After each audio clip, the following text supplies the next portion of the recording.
Yeah, sama gars yi waaw most of the time su may watch BMJ interview parfois dañ ko day xaw a siisu quoi ci gars yi ko doon ko naan ay maanaam tey ji gënal reptile gars yi dàquñu la rab ñu ngi dem fii tànk yaa ngi fi doo pël bon moom ba léegi dafa guuxal gars yooyu quoi tu vois parce que jàppee gars yi comme ay seytaane ñuy yàq certes am na ñoo xam ne tey ji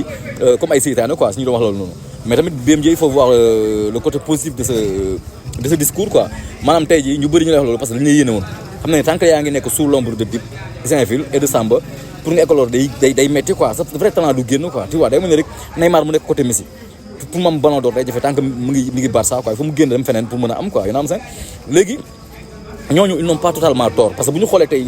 temps bi nu mu demee nii ak résultats yi ngay def fu mu ne nii bi nga demee MZ Fiction ba léegi gars yi quelque part ils ont raison tu vois parce que BMJ depuis 40 bars fanaanal foofu intouchable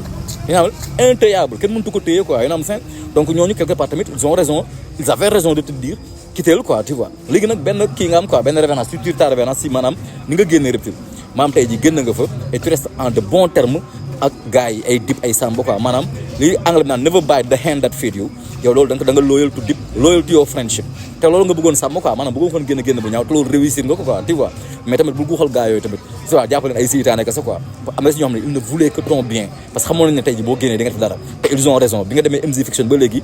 li ngay def nii defoon ko bëgg a nekk reptile quoi tu vois te tamit tu es patient quoi la patience est une vertu quoi donc loolu laa moon sama contribution man magum game bi ni laa ko gisee